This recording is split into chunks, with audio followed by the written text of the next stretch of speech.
Entertaining ആയിരുന്നു. നല്ല full time comedy ആയിരുന്നു. ഇടയ്ക്കൊക്കെ കുറച്ച് ക്രിഞ്ചായിട്ട് തോന്നി, പക്ഷെ കൊള്ളായിരുന്നു. ബേസിൽ ജോസഫ് പൊളി സിനിമ, ഒരു രക്ഷയില്ല. ഡയറക്ടറും അതെ, അവരുടെ ക്രിയേറ്റീവ് എല്ലാം പൊളി, ഒരു രക്ഷയില്ല പറയാൻ. ഫുള്ള് കോമഡിയാ, ബട്ട് ചിലതൊക്കെ കരയാനുണ്ട്, പക്ഷെ പൊളി, ഒരു രക്ഷയില്ല. അത്ര പൃഥ്വിരാജും ബേസിലും ഒരു രക്ഷയില്ലാത്ത അഭിനയം കിട്ടു എന്ന് വേണം പറയാൻ.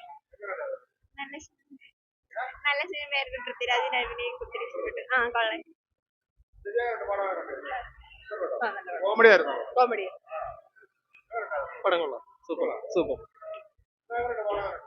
കോമഡിയാ.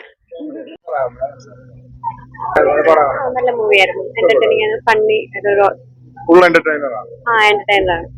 കോമഡി ആണല്ലേ?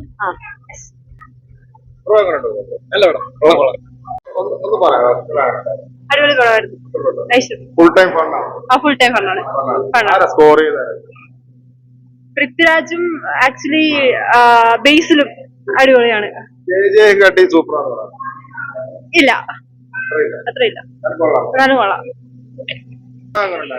സൂപ്പർ പടം, വളരെ ഇഷ്ടപ്പെട്ടു. തമാശയുണ്ട്, കഥയുണ്ട്, എല്ലാം ഉണ്ട്. നന്നായിരിക്കും. ഒരു സെക്കൻഡ് ബോറടി ഇല്ല. അയ്യോ, അതിനേക്കാളൊക്കെ 100 മടങ്ങ് ബെറ്റർ. എല്ലാരും നന്നായിട്ട് അഭിനയിച്ചുകൊണ്ട് പൃഥ്വിരാജ് നന്നായിരിക്കുന്നു. എല്ലാരും അതെ, അനശ്വരയും സൂപ്പർ. ഓടി പടം.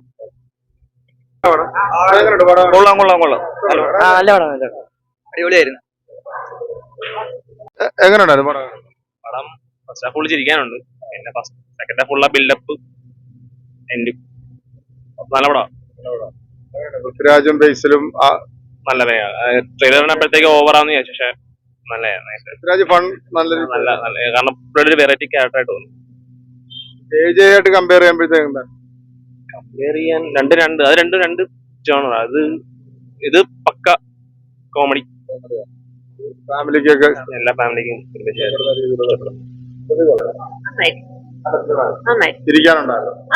നല്ല എന്റർടൈൻമെന്റ്. കൂടുതൽ ഇഷ്ടപ്പെട്ടത് നർമ്മം തന്നെ. നന്നായി. നല്ല മൂവിയാണ്.